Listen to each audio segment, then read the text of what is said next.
కానీ ఈ సన్నాసుల ప్రభుత్వం వచ్చినాక 24% నీళ్లను కూడా వాడుకునే తెలివి లేక కిందికి నీళ్లను వదిలేసి ఆంధ్ర నుంచి ఆంధ్రకెళ్ళి కిందికి సముద్రంలోకి వదిలిపెట్టిన సన్నాసి ప్రభుత్వం రేవంత్ రెడ్డి ప్రభుత్వం, కాంగ్రెస్ ప్రభుత్వం. నీళ్లు వాడుకునే తెలివి లేదు, నీటిని పొదుపు చేసుకునే తెలివి లేదు, భూగర్భ జలాలు పెంచి చెర్లను నింపి బ్రహ్మాండంగా కేసీఆర్ గారు ఏ పనైతే చేసిండ్రో ఆ తెలివి లేదు. కానీ డైలాగులు కొట్టే తెలివి ఉంది. ఏమంటాడు ఉత్తమ్ కుమార్ రెడ్డి? ఏమంటున్నాడు విన్నారా మీరు? నిన్నమొన్న ప్రాజెక్టుల కింద పంటలు ఎండుతున్నట ప్రభుత్వం బాధ్యతనట, కానీ బోర్ల కింద పంటలు ఎండితే మాత్రం ప్రభుత్వ బాధ్యత కాదట. బోర్లు ఎందుకు ఎండిపోతున్నాయండి? మీరు చెర్లు నింపితే బోర్లు ఎండిపోవునా? మరి చెర్లు నింపే తెలివి మీకు లేదా? ప్రాజెక్టులో నీళ్లున్నప్పుడు చెరులో నీళ్లు నింపుకోవాలనే తెలివి లేదా? ఇదే కేసీఆర్ గారు ఉన్నప్పుడు ఎర్రటి ఎండల్లో చెరులు మత్తళ్ళు దుంకిన మాట వాస్తవం కాదా? కాదా? అవునా? అవునైతే మరి మీకెందుకు చేతనైతే లేదని అడగాల్సిన బాధ్యత మన మీదనే ఉన్నది. బీజేపీడు మాట్లాడాడు, బీజేపీడు ఒక్క మాట కూడా మాట్లాడాడు రేవంత్ రెడ్డికి వ్యతిరేకంగా.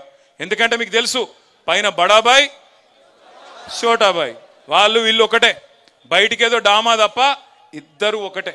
వాళ్ళిద్దరు లక్ష్యం కూడా ఒకటే, తెలంగాణకు గొంతు ఉండద్దు. ఎందుకంటే వాళ్ళకి తెలుసు ఈ గులాబీ జెండా తెలంగాణ ప్రజాపక్షం, వాళ్ళిద్దరూ ఢిల్లీ పక్షం. అందుకే వాళ్ళు ఏం కోరుకుంటారు? ప్రజాపక్షంగా ఉన్న పార్టీ ఉండొద్దు, ఇది పూర్వపక్షం అయిపోవాలి, మనమే ఉండాలి, మనం కొట్లాడుకోవాలని చెప్పి ఇలా బండి సంజయ్ గారు, కిషన్ రెడ్డి గారు రేవంత్ రెడ్డి మీద ఈగ వాలకుండా కాపాడుతూ, కంటికి రెప్పలాగా కాపాడుతూ, ఆయన ఎంత అవినీతి చేసినా, ఎన్ని వేల కోట్లు దోచుకున్నా, మనం ఆధారాలతో సహా సమర్పించినా వాళ్ళు మాత్రం చర్య తీసుకోవడం లేదు. ఇదంతా మీకు ఎందుకు చెప్తున్నా అంటే సమకాలీన రాజకీయాలు నేను సూర్యాపేటకు వచ్చి చెప్పకూడదు నిజానికి, ఎందుకంటే మీరందరూ చైతన్యవంతులు. ఒకనాడు సాయుధ పోరాటంలో నిజాంనే ఉరికించిన గడ్డ చైతన్యానికి ప్రతీక అయినది ఉమ్మడి నల్లగొండ మీ సూర్యాపేట. మరి మనం ఇప్పుడు సందర్భం ఏంది?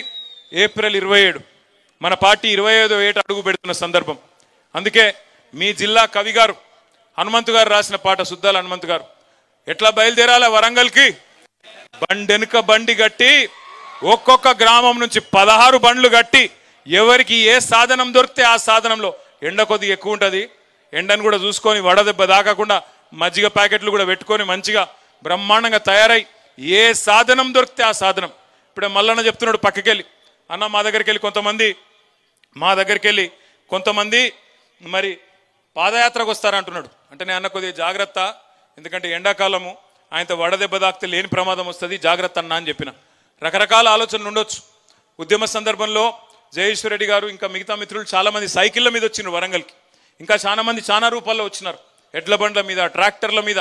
మళ్ళొక్కసారి కదం దొక్కాల్సిన సందర్భం. ఇటు కాంగ్రెస్ గుండెల్లో అటు బీజేపీ గుండెల్లో రైళ్లు పరిగెత్తించాల్సిన సందర్భం ఏప్రిల్ 27 అనే మాట నేను మీకు గుర్తు చేస్తా ఉన్నా. ఖచ్చితంగా ఒక్కొక్కరం ఒక్కొక్క కథానాయకుడిలాగా మీ గ్రామాలలో, పట్టణంలోని మీ వార్డులలో కదం దొక్కుదాం. ఎక్కడి వాళ్ళం అక్కడ. ఒక్క సూర్యాపేట జిల్లా నుంచే మనకి, ఎందుకంటే పక్కనే మీకు వరంగల్ జిల్లా, సూర్యాపేట జిల్లా నుంచే కదం దొక్కి బయలుదేరుదాం, ముందుకు పోదాం. నాకు ఆశ్చర్యం ఏమనిపిస్తున్నది అంటే ఇవాళ సూర్యాపేట ప్రజల రెస్పాన్స్ చూస్తూ ఉంటే నిజంగా జగదీష్ అన్న